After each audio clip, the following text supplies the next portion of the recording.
आज 23 फरवरी 2024 का गीता ज्ञान मुरली का सार सुनेंगे। बहुत बहुत प्यार से देही अभिमानी स्थिति में बाप दादा से कंबाइंड होकर अपने गॉडली स्टूडेंट की स्मृति में प्यारे बाप दादा का महावाक्य सुनेंगे।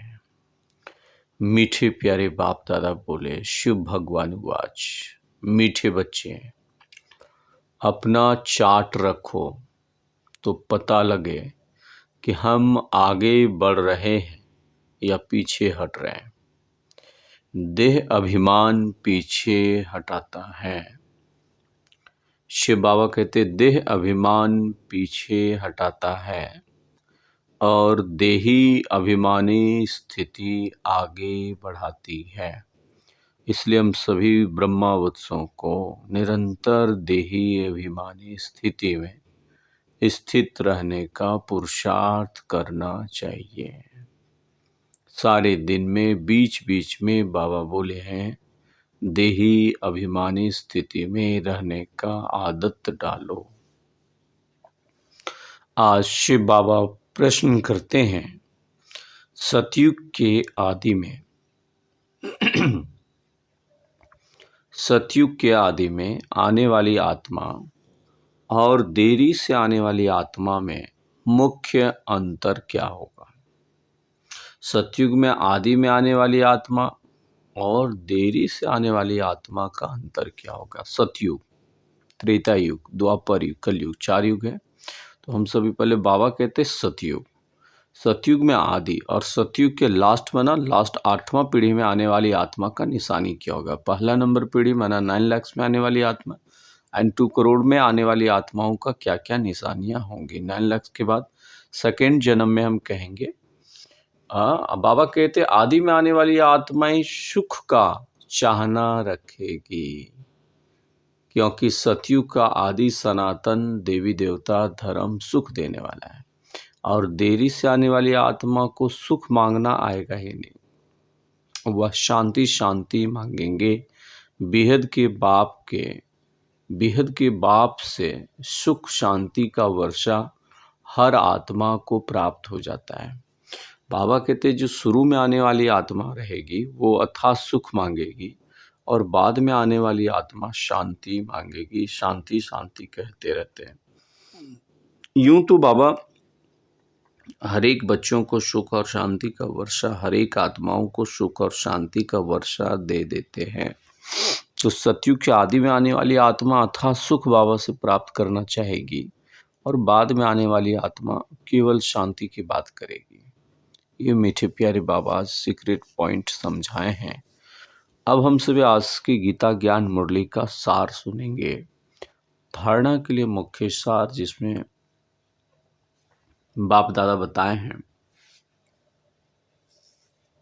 पहला पॉइंट है, शरीर निर्वाह अर्थ कर्म जरूर करो, लेकिन टू मच झंझटों में नहीं फंसना है। बहुत ज़्यादा झंझटों में नहीं फंसना है। बाबा बोले जितना शरीर चल सके, जितना हमारा मिनिमम जो ज़रूरत की चीज़ें हैं वो पूर्ण हो सके। बाबा कहते हैं शरीर निर्वाह अर्थ कर्म करो, लेकिन बहुत ज़्यादा झंझटों में, बहुत ज़्यादा बिजनेस व्यापार या फिर विभिन्न प्रकार के कार्यों में फंसना नहीं है। ऐसा चिंतन धंधे आदि का ना हो जो बाप की याद ही भूल जाए। बहुत सारे भाई बहनें होते हैं जो इतने प्रकार के लौकिक धन कमाने के लिए इतने विभिन्न प्रकार के झंझट पाल रखते हैं जो उनको बाबा को याद करने का, योग करने का, मुरली सुनने का फुर्सत ही नहीं होता है। तो बाबा कहते हैं ऐसे टू मच झंझटों में नहीं पड़ना है। ये झंझट बाबा बोल रहे, ये समस्या है, विघन है ना, जो हमें बाबा को याद करने नहीं देगा और वह पुण्य जमा भी करने नहीं देगा। सेवाएं भी नहीं कर सकते हैं आप अगर बहुत ज़्यादा झंझट में फंसे हुए हैं तो।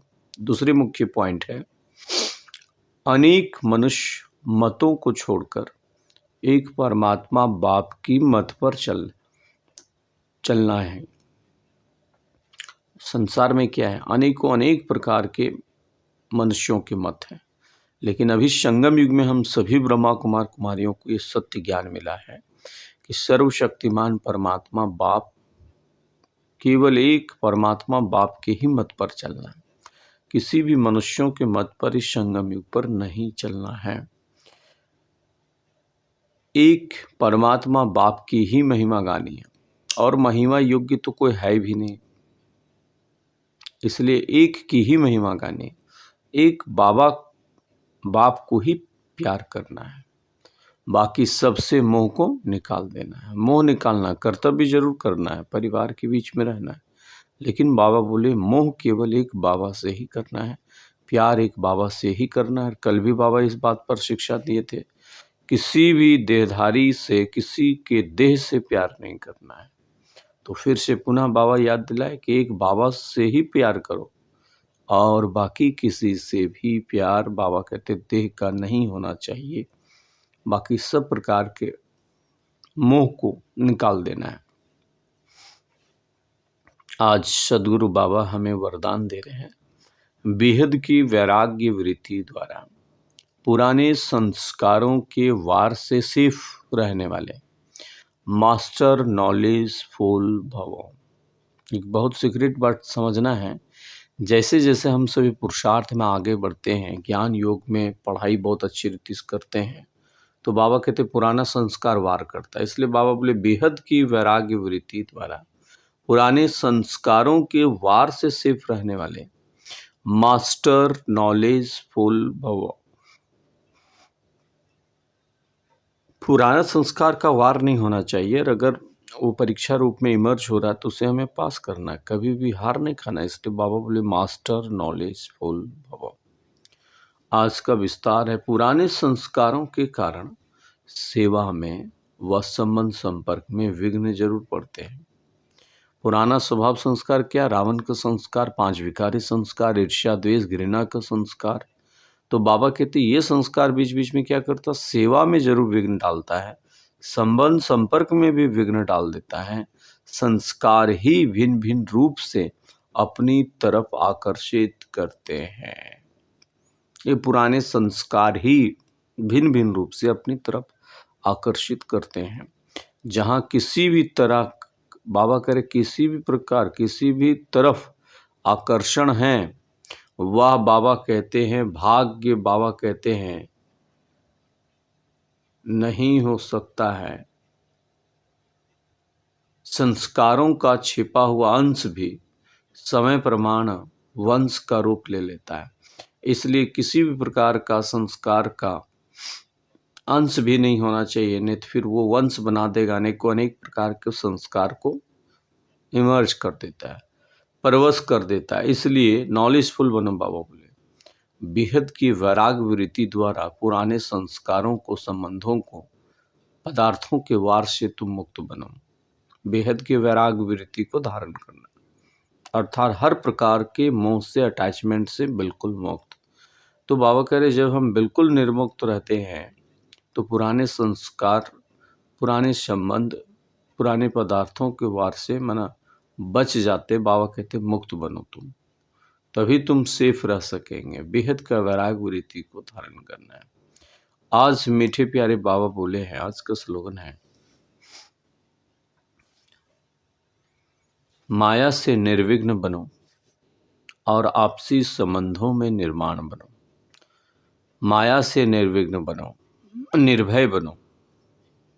माया से निर्भय बनना है, क्योंकि कई बच्चे माया रावण से डर जाते हैं। तो हमें डरना नहीं, बहुत शक्तिशाली बनना, निर्भय।